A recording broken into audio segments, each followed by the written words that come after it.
Hello, everyone, and welcome to the final video of the CricBlog Podcast IPL 2021 Teams Preview. And in the last video, we'll be looking at the IPL's most successful franchise, back-to-back champions, and 5 times champions overall, the magnificent Mumbai Indians. We'll be discussing quite a few things regarding Mumbai this season. With the absence of Quinton de Kock, at least for the early part of the season, because South Africa duty Nash. Interesting to see who they open the batting with and how the makeup of the lineup will be. What are your immediate thoughts about Mumbai this season? Will they have another successful year, and what do you think their playing 11 will be? Oh, definitely. I think they'll win this season as well. Come on, it's Mumbai. We all know what they can do. Although I don't have them at 1 or 2 in the ladder at the end of the league stage, but I think they'll do the job in the playoffs, so as they always do. And I earlier said SRH and RCB will be in the finals. There's a high chance of that happening, but it depends how MI goes in the league stage and how they are, performing in the league stage. That will decide the playoffs as well, because I really want to see MI and RCB final. I really want that to happen this time, because that will be one of the best things I've seen in IPL. So I really want that to happen. So let's hope for that. And that would be pretty amazing. Yeah, it would be. And coming to the playing 11, it depends if Quinton de Kock is available or not. I don't think he is for the first part of the season, given South Africa international duties. So to start with, I'll obviously have Rohit Sharma and Ishan Kishan to open. If Quinton de Kock comes back, then I'll push Ishan Kishan at number 3, and then Quinton de Kock can open. Obviously, Ishan Kishan, the highest runs get of last season, 2020 season, with I think 500 runs, 515 or something like that. So he, Kishan, or was it Yadav? I think it was Ishan Kishan last year. Yadav was right up there, but I think looking at the stats, it was Ishan Kishan. Yes, for Mumbai. Yeah. He 516 runs at an average of 57. So pretty good. And he obviously has to bat in the first 3 batting slots, doesn't he? So Rohit Sharma, Ishan Kishan, 3 Surya Kumar Yadav, 4 would be Hardik Pandya, 5 would be Pollard, 6 would be Krunal Pandya, 7 would be Jimmy Neesham, 8 would be Kultanile, 9 would be Piyush Chawla, 10 would be Trent Bolt, and then 11 Jasprit Bumrah, because I have Jimmy Neesham and Nathan Kultanile just because Quinton de Kock's not playing. If Quinton de Kock comes back in, then only one of Neesham and Kultanile plays. So obviously they both bring similar kind of options to the team as a medium pacer and a batting, although one is left-handed batsman. So it will be interesting to see who they play if and when Quinton de Kock comes back. But if he's not playing, then obviously I'll have both of them, because there's no other concrete option. There is Jayant Yadav, who gives an off-spinning option, who we know last year in the finals performed really well in his 4 overs. So yeah, and again, you have players, batsmen like Saurabh Tiwari, or a leg spinner like Rahul Chahar, but I don't see them as starting options. Really? Okay. So for me, those 4 overseas players would be Pollard, Bolt, Kultanile, and Jimmy Neesham. Otherwise, if those 4 are not playing, and then de Kock is not playing, then you can put someone like Chris Lynn, but do you really want him there? It's the question. He's not reliable. I don't think he's that reliable anymore. So but I think apart from that, they really don't need those players anyway. They have Trent. I was going to say with Quinton de Kock knocked there, they'll be all right with 3 overseas players if they want to do that. Exactly. Because you have Rohit Sharma, Surya Kumar Yadav, Hardik Pandya, Pollard. Why do you need anyone else? Let's just call it at that. Let's just stop. Let's just have those 5 and Bolt and Bumrah bowling to you all day. Let's just stop it there. No need to fill the middle order. Just put any names you want, and that will do, I think. I've got similar team to you with a couple of slight adjustments. I've got Rohit and Ishan Kishan opening. Ishan Kishan in that position has been superb, so he's got the opportunity to bat there. I think you put him there, and you've got the left-right combination as well. Surya Kumar Yadav at 3. I've got Hardik Pandya at 4. Mm-hmm. There's an option of playing Shoaib Tiwari there, but I think you got the option of playing Jimmy Neesham, who's also potentially very damaging player in that middle order too. So I'd play Pollard and then Neesham and then Krunal Pandya. I've got Nathan Coulter-Nile in my team as well. Mm-hmm. Mumbai were quite smart in buying him back for a cheaper price, and we all know how well he performed in last year's final, so he can offer some value into this team. I've got Rahul Chahar playing in this one. Because last season, I think Mumbai, one area of concern for them was their spin stocks, but he held it together beautifully. He was outstanding throughout the season. So I think he'll get first opportunity this year. And then, of course, Bolt and Bumrah. Yeah. So for me, I think it was one of the easiest teams to put an 11 together because of their consistency. And there was evidence of that last season where they used, I think, the least number of players of any team. True. Yeah. And the only reason why they changed players was in their last game where they wanted to rest players ahead of the playoffs. So wonderful team again, incredible balance, which is their key strength, and Bolt and Bumrah as a partnership. That's crucial. Do we really see any weakness in there? I don't think we do. Apart from that Neesham and Nathan Coulter-Nile combination, that's not really even a weakness. It's just who you play. That's the thing. It's the quality around them will help elevate their game even more. Yeah. I think with Mumbai, I think they've brought in some spinners as well. They've got the option of Jayant Yadav there, who performed brilliantly in last year's final. He can do a job.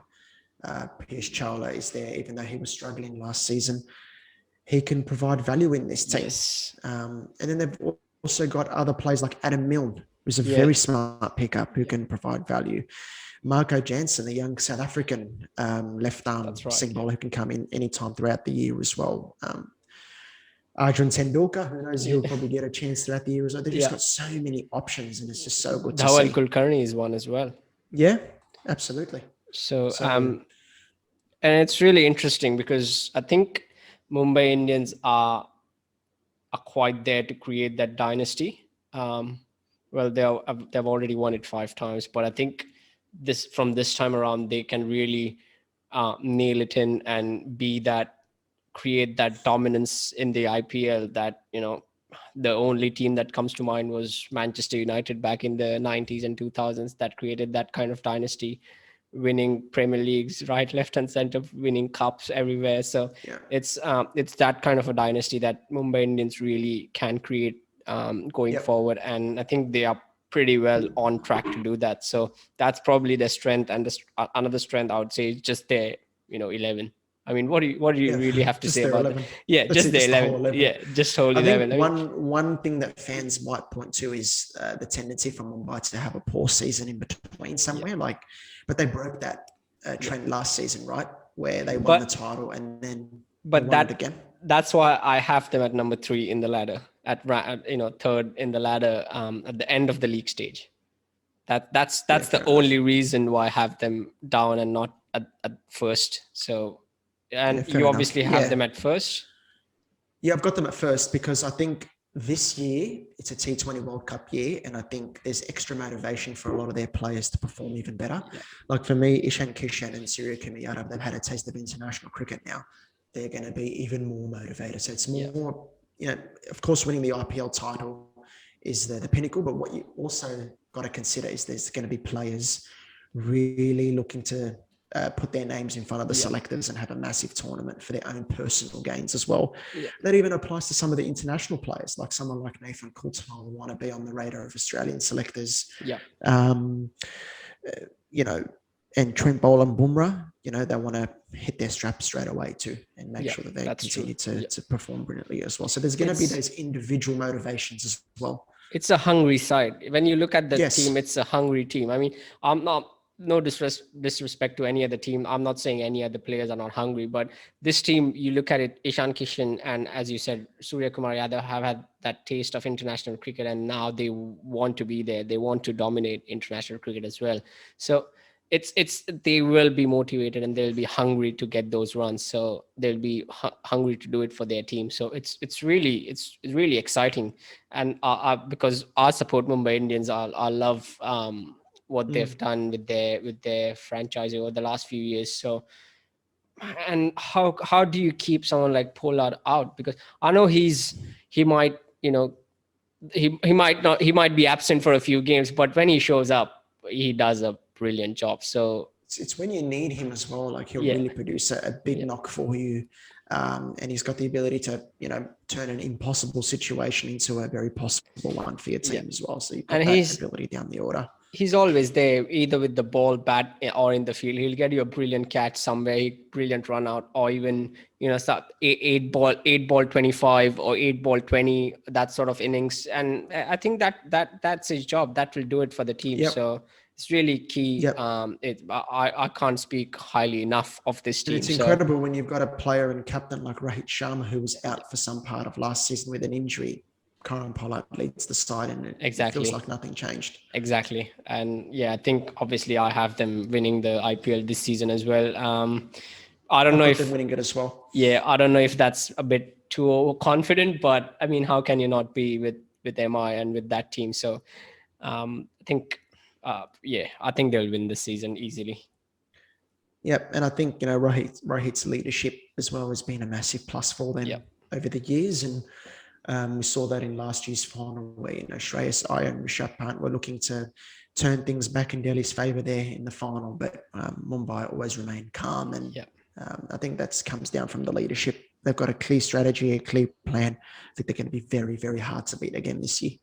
I mean, we haven't even spoken about Trent Bolt and Bumrah because everyone knows what they can do. So it's really there's no point in speaking about those two because it's hard to get a hold of them in the power play, and it's hard to get a hold of them at the death. Absolutely. And those are the key times as a batting side. You want to try score as quickly as you can. So again, all right. So going from here, who do you think purple cap and orange cap are this season?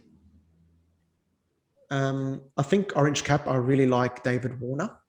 Yep.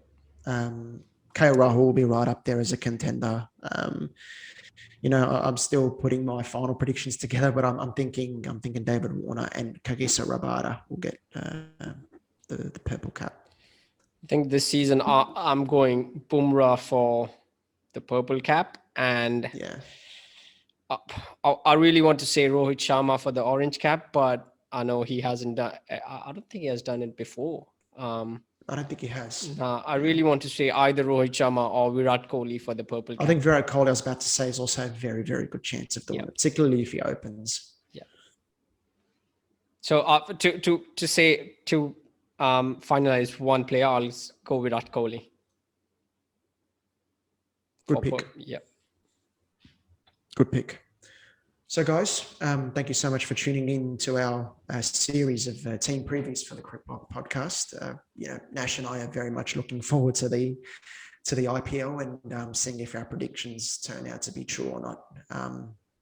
It's very, very hard to predict the IPL, and that's particularly where teams finish, and that's what makes it a very interesting tournament. I think this tournament more than ever, teams are very, it's going to be a very competitive one because every team has their strengths and can beat each other on their day. So, we're looking forward to seeing what happens. We've had our say. Of course, with an unpredictable tournament, some things can go wrong, but we've tried to use as much logic as we can. We thank you guys for tuning in, and we wish your team, whoever that may be, the best of luck for the season. And further to thank you so much. Yeah, further to these mini episodes, I would just like to say, stay tuned and listen to our regular episodes every Tuesday on Spotify, Apple, and Google Podcasts as well. Thank you, guys. Awesome. Thanks, guys.